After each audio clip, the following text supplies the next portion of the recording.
बिस्मिल्लाहिर्रहमानिर्रहीम। Homogeneous equations के हवाले से कंटिन्यूड लेक्चर्स नंबर 5। यहाँ टोटली एमसीक्यू डिस्कस होंगे, यानी कि एमसीक्यू यहाँ बनाए नहीं गए। एमसीक्यू बनाने का इशू नहीं है, ज़ाहिर है टाइम जगह ये सब कुछ स्पेस जो हमारे लिए अवेलेबल होती है, इसमें मुश्किल हो जाता है कि 10 या 12 क्वेश्चंस उसी 10-12 मिनट में डिस्कस करना। तो कोशिश ये की जा रही है, एमसीक्यू दिए जाएंगे जरूर, लेकिन पहले आपको इनको हैंडल करना आ जाए, यानी कि आप इस रिलेटेड डाटा को किस तरह से पेपर में फाइंड आउट कर सकते हैं, शॉर्ट वे से या फौरी तौर पर आपके पास आंसर उसका क्या हो सकता है, क्वेश्चन क्या पूछा जा सकता है जो हमें लगता हो कि ये तो आ ही नहीं सकता लेकिन वो आपसे पूछा जा रहा होता है। सो उस तरह की चीजें अंडर डिस्कशन है। So note this step. वही होमोजेनियस इक्वेशन है p(x²), वहां एक अननोन नंबर छोड़ दिया है p, आगे उसी तरह xy 6y², यानी कि अल्टीमेटली इक्वेशन यही है ax² plus 2hxy plus by² equal to 0। ये एक होमोजेनियस इक्वेशन है सेकंड डिग्री की विद 2 वेरिएबल्स। ये एक पेयर ऑफ लाइन को रिप्रेजेंट करती है passing through the origin, that's all. अब ये भी यही काम करेगी, ये भी एक होमोजेनियस इक्वेशन है, 2 वेरिएबल्स के साथ है, x और y के साथ सेकंड डिग्री की है, तो ये पेयर ऑफ लाइन को रिप्रेजेंट करेगी। अब उस पेयर ऑफ लाइन की इंफॉर्मेशन कुछ पहले जो 4 लेक्चर्स हो चुके, काफी हद तक इंफॉर्मेशन आप तक पहुंची, उसमें शॉर्ट कट डिस्कशन भी हुई, उसमें वर्किंग प्रोसेस भी आपके सामने आया। अब देखिए इसी पेयर ऑफ लाइन के बारे में क्या क्या पूछा जा सकता है in any MCQ, in any entry test, किसी भी तरह के हवाले से। तो ये देखिए, ये एक पेयर ऑफ लाइन है जो ओरिजिन में से पास कर रहा है, find the value of p if. अब अगर एमसीक्यू बनाना हो तो लाइंस आर पैरेलल कह के आगे p की 4 कीमतें ही लिखनी है ना, तो बच्चे ने उसकी सिलेक्शन करनी है। वो 4 कीमतें नहीं लिखी गई, अगर आपको उन p की कीमत को फाइंड आउट करने का पता है, आप फाइंड आउट कर लें, तो फिर टिक करना कौन सा इशू होगा, दैट्स इट। चलिए जी, लाइंस आर पैरेलल, अगर लाइनें पैरेलल हो तो फिर p की कीमत क्या होगी। हाँ जी, इससे जब कंपेयर करेंगे x² से कंपेयर होगा तो a की वैल्यू p हो गई, y² से कंपेयर होगा तो आपको b की वैल्यू -6 मिल गई। जो xy प्रोडक्ट के साथ टर्मिनोलॉजी है दैट इज 2h, उधर 1 है, 2h = 1, तो h की कीमत आपको 1/2 मिल गई। ये a b h इन तीनों पर बेस करती है इंफॉर्मेशन सारी, उनको अब यूज करने का तरीका देखिए। लाइंस जब पैरेलल होती हैं तो उस वक्त कंडीशन क्या है, यानी कि जो प्रीवियस लेक्चर्स गुजरे वहां ये इंफॉर्मेशन याद करने को दी गई थी, प्रैक्टिस भी करवाई गई थी।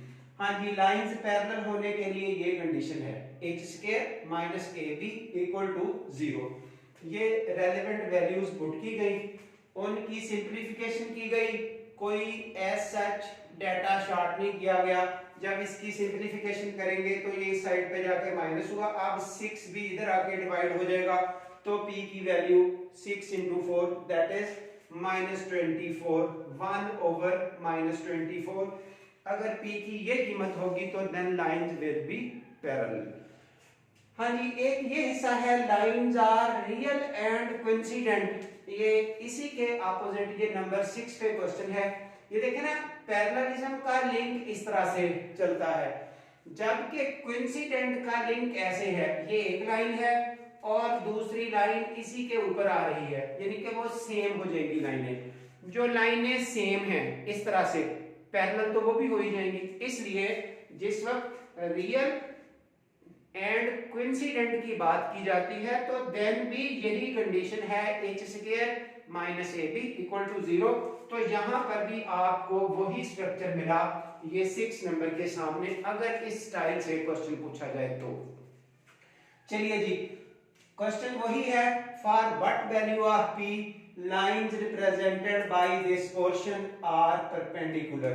तो परपेंडिकुलर कैसे आएगा, परपेंडिकुलरिज्म की आपके पास ये कंडीशन है। ये हम प्रीवियस लेक्चर्स जो होमोजेनियस के गुजरे उनमें डाटा डिस्कस कर चुके हैं। वो बच्चा अगर इन चीजों को अभी अंडरस्टैंड नहीं कर रहा तो वो लेक्चर पिछले सुन ले जो 4 गुजरे, या डायरेक्ट यहीं से देख ले। यानी कि ये कंडीशन होती है जिस वक्त लाइनें परपेंडिकुलर हो। ये कंडीशन आती यहां से है। ये देखिए एंगल बिटवीन द लाइंस का ये फार्मूला है। अगर ये एंगल 90 का बनाना हो तो tan फाई को यहां इंफिनिटी होना चाहिए। अगर tan फाई आपका अनडिफाइंड हो जाए तो यहां से phi equal to tan inverse of infinity, इस तरह से एंगल 90 का बन सकता है।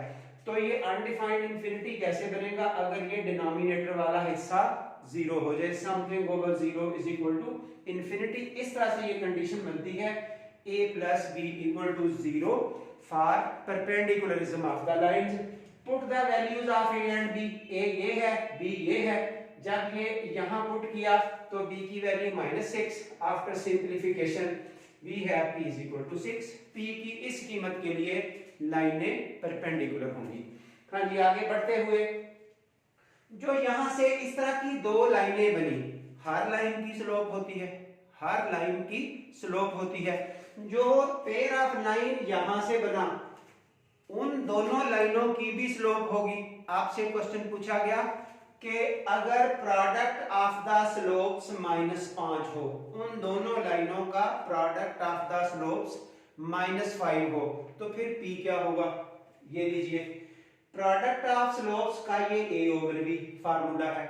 हम जस्ट इससे पिछले लेक्चर में sum of slopes and product of slopes वो दोनों फार्मूले बता चुके हैं। यहां इनका यूज किया जा रहा है। ये हमने फार्मूला लिखा प्रोडक्ट ऑफ स्लोप्स का, तो प्रोडक्ट ऑफ स्लोप्स गिवन है -5, a की वैल्यू b की वैल्यू इंसर्ट की, तो यहां से ये 6 इधर आके मल्टीप्लाई हो गया, अल्टीमेटली p की वैल्यू 30। हाँ जी, आगे बढ़िए। For what value of p, question वही देके और पूछे जा रहे हैं। यानी कि अब आपको एक आइडिया सा मिल रहा है कि इस तरह के कितने ही ज्यादा एमसीक्यू पुट किए जा सकते हैं। अब सिर्फ रह क्या गया? 4 ऑप्शन लिखने वाले रह गए। क्वेश्चन तो इस स्टाइल से पूछे जाएंगे, इसलिए मेरी कोशिश है कि मैं आपको इंफॉर्मेशन ज्यादा से ज्यादा प्रोवाइड करूं। क्वेश्चन तो फिर आ ही जाएंगे। हाँ जी, sum of slopes is equal to product of slopes. Sum of slopes का ये फार्मूला जो लेक्चर नंबर 3 में हमने पढ़ लिया, प्रोडक्ट का ये फार्मूला जो अभी भी लिखा गया है, यहां से ये b और b कैंसिल हो चुके, तो -2h is equal to a।